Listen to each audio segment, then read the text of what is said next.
Hi there.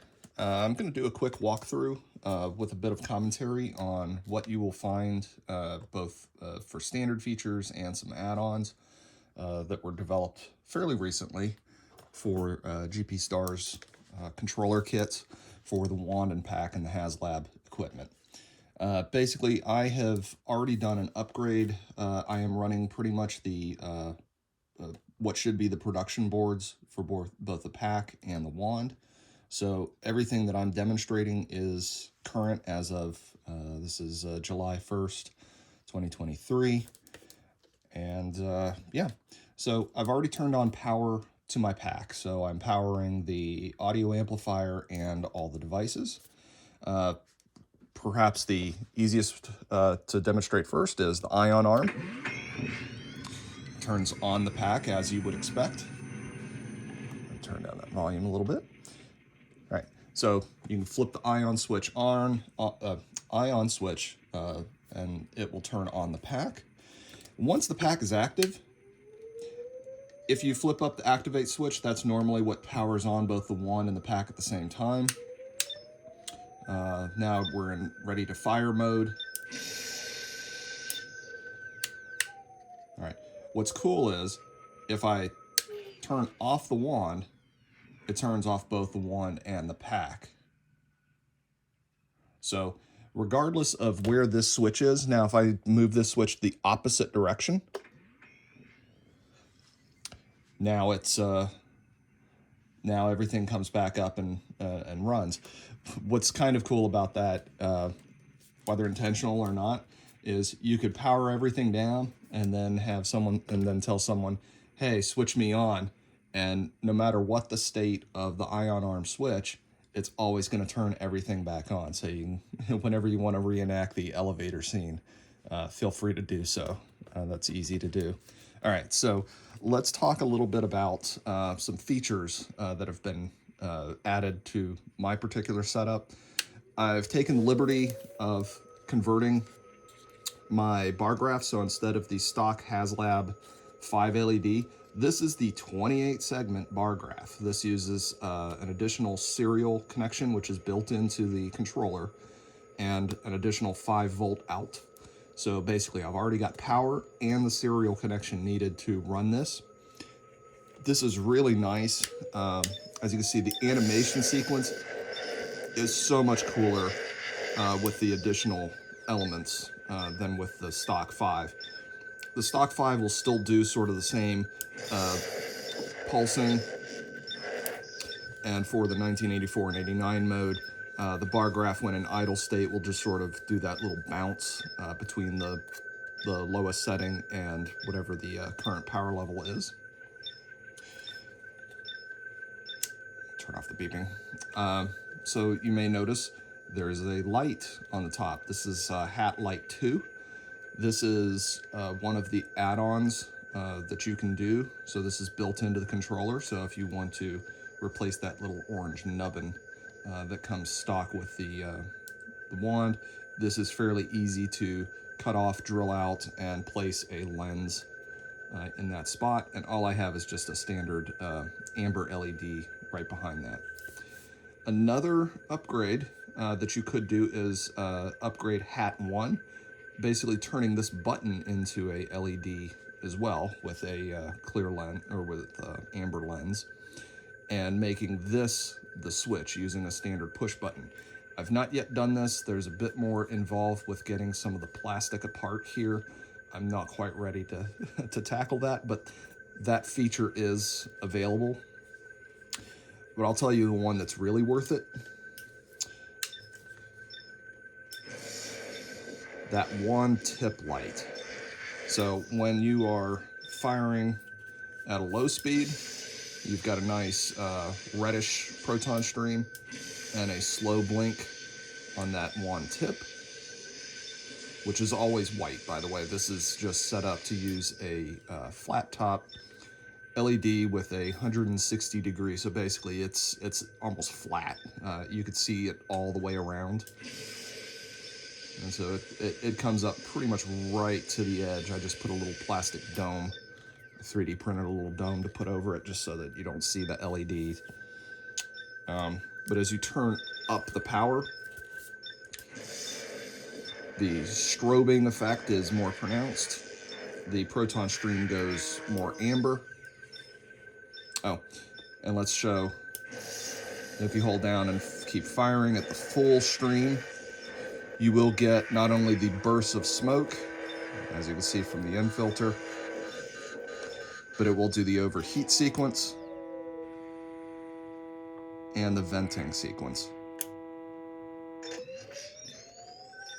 There we go. All right, so some features that were added to this. First of all, switching modes. I have done the replacement of the stock lights in my lid with a RGB pixel ring.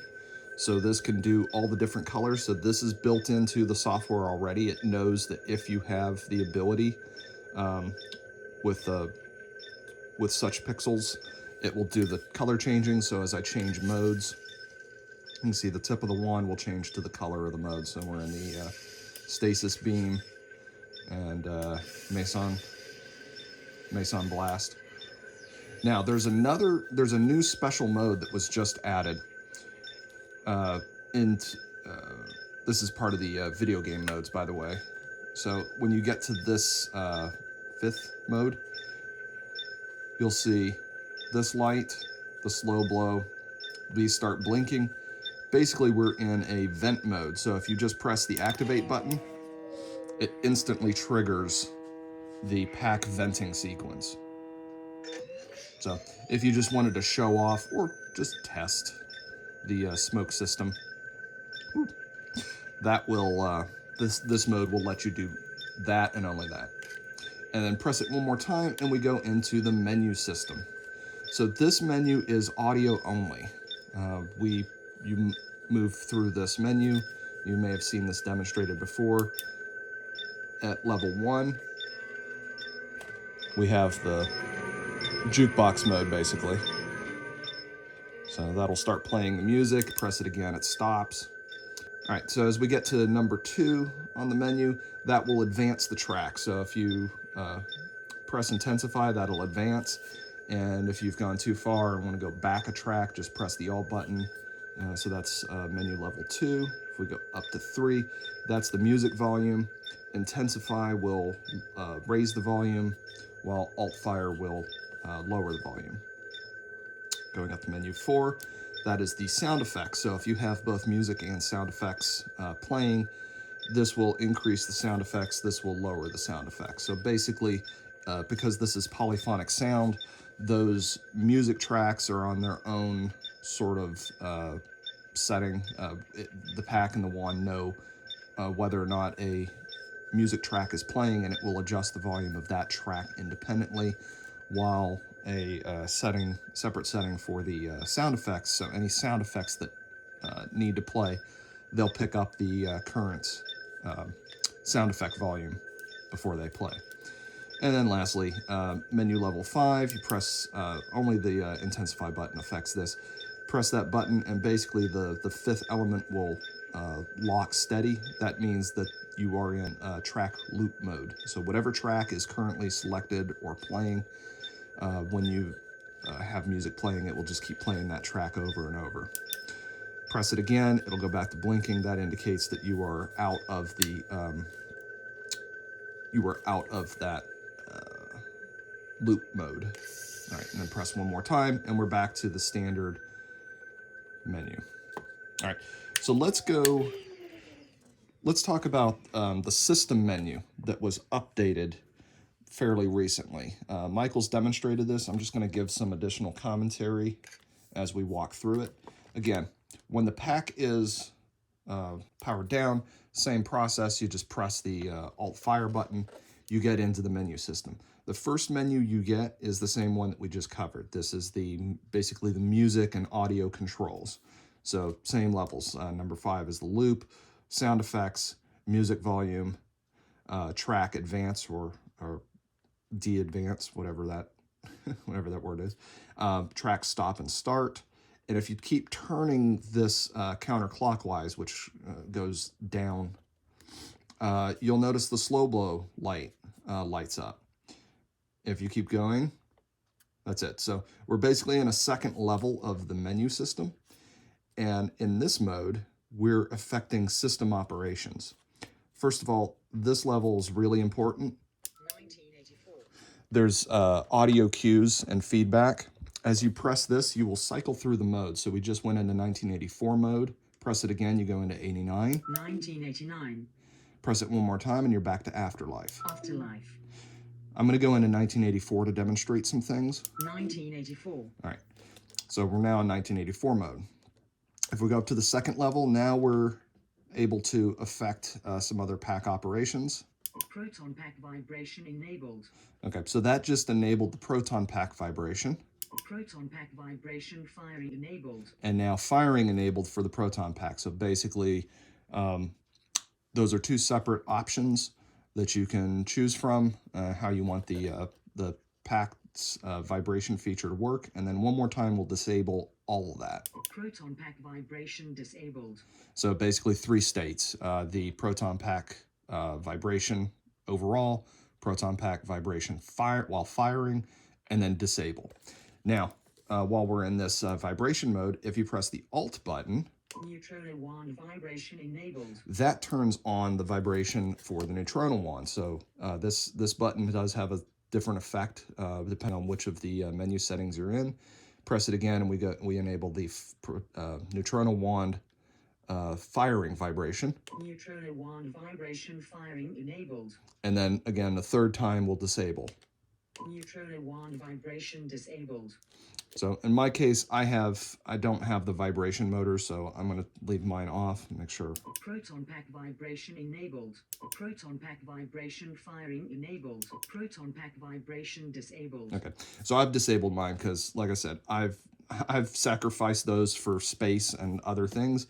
Maybe I'll put them back in, but for right now, I don't have that, so I'm just going to leave that off. All right, so we're going to go up to menu level 3. Now we're in, I believe, cyclotron counterclockwise. Cyclotron operation. So Intensify is just going to toggle between clockwise and counterclockwise. Cyclotron clockwise. Cyclotron counterclockwise. All right, so that affects the cyclotron direction, and then the alt fire affects some of the lighting, which is only applicable to the 84 and 89 modes. Cyclotron 3 LEDs. Cyclotron 1 LED. So the 1 LED just makes sure that there's a single LED in the center of each lens for those modes. Cyclotron 3 LEDs. Whereas 3 LED just lights the entire triplet of standard 3 LEDs in the center of each lens. I'm going to leave that on just so we can show what that looks like. Number 4, this should be smoke settings. Smoke disabled. Smoke enabled. So I definitely use smoke. So this lets you toggle this on and off. Say you go inside a building, you want to make sure that when you overheat, you don't set off the smoke system. You can come in here real quick without having to open the pack or any doors and flip any switches. You can just do it in software, and it will change that until you basically power off at the talent cell. So when you power off the entire setup, everything will go back to defaults when you power it back up again. But as long as there's power to the boards, it remembers these settings. You can control these as defaults in the software. So you could say, I always want smoke to be disabled by default, and you want to go into the menu to enable it. That's perfectly fine. You can do that. You can set that default, upload, and then that's now set. Overheating disabled. And then the alt fire affects the overheating feature. Overheating enabled. Again, I've got smoke. I want to use it, so I'm going to leave that enabled. All right, and then number 5. Cross the streams. This one's really cool. So number 5 will go steady when cross the streams or cross the streams mix are used. Cross the streams mix. So the difference between cross the streams and cross the stream mix is basically whether or not you have to hold and keep holding both the intensify and alt fire buttons to trigger and keep the cross the streams feature running. Video game modes. And then, of course, if you press it one more time, you go back into video game modes, and that 5th element is going to blink to indicate that. So I want to show the cross the streams because this is really cool. Cross the streams. All right. So we can't We can't power up the wand just yet. We need to exit the menu system. So what we'll do is we'll just keep going up. So keep turning clockwise until we see all 5 LEDs lit. The slow blow will go dark, and then press the Alt Fire button again, and we are back to ready to power up. All right, so you can see we're in 1984 mode, cyclotron counterclockwise, and 3 LED modes. So that's basically all the settings that we modified in the menu system, all done without having to open up the pack, change any switches or other settings. All right, so let's show what is cross the streams. So finish powering up the wand. All right, as you see, the we'll go down to the lowest setting. You see that just does a little bounce. All right, so that's our normal proton stream. While we are throwing the stream,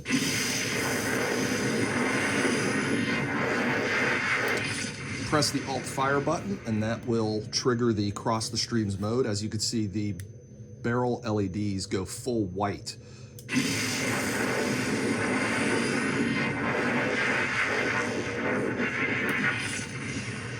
And if you hear it in the pack, there's a bit more of that ramp up sound that you're used to hearing when the cross the streams causes the packs to sort of go into overload.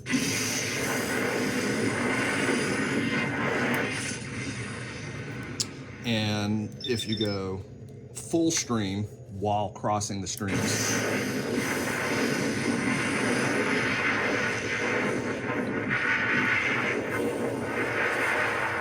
this will actually cause the overload or overheat sequence.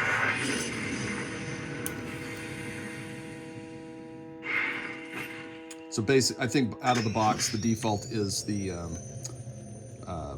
overheat sequence really only fires when you're on the highest setting, and for the cross the streams mode, it only overheats while crossing the streams. If I'm wrong about that, I'll try to update in the comments or overlay on the video before I post this.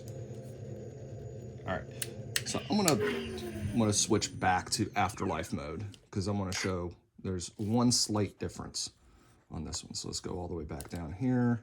1989.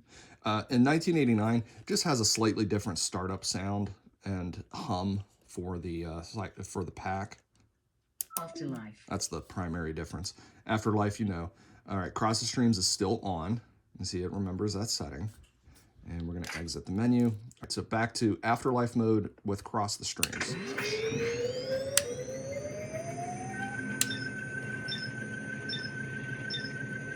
You can see our cyclotron direction is still set to counterclockwise because I didn't change that. All right, so hopefully this will be heard on the video. Listen for the distinct change.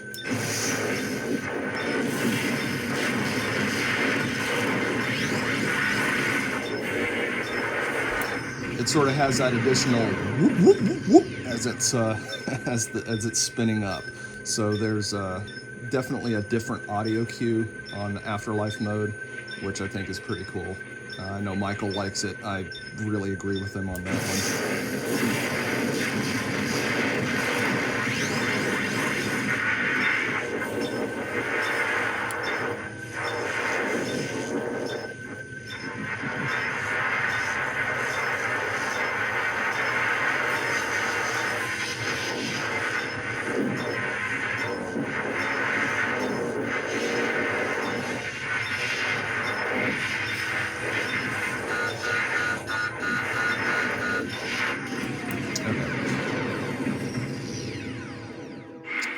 And that kind of confirmed what I thought, is I wasn't holding down the Alt Fire button, so it was doing the minor overheat, so the occasional burst of smoke, but it wasn't doing the full overheat sequence until I held down both of the buttons. So I believe that's the just the standard cross the streams mode. All right, so this is always cool. Just want to address one thing real quick. We've had some questions about let's turn off that beacon. had some questions about the size of the LED rings. I believe the one that I have installed is a 35 pixel, which sits at about 96 millimeters. So basically this, you can see from the calipers, that is that's the size of the ring inside of the cake. There are other options you can use. There are I think a 82 millimeter, which may be a 24 pixel LED ring that is available. So there's a multi ring set available on Amazon. This one's very particular. This has to be 40 pixels because I think it is 136 millimeters between on the outer dimensions. So this has to line up precisely, but it's a multi-ring kit. So there's another one in there that I think is 82 millimeters, and that might be just 24 pixels. That would fit. It would basically fit right behind this center ring on the cake. And there is another one that I think is close to the 35 pixel. I don't know if it's 35 pixels or 32 pixels, but from that maker, it sits at, I think, 112 millimeters. And as you can see, that's almost the width of the cake itself. So that places it pretty much edge to edge almost. So just be careful, or use your discretion as to which ring you want to use. But either one of those can be changed in software. So that's it. That's a walkthrough of the menu system. Hopefully answering a few questions about the choice of products you can use. All right, take care.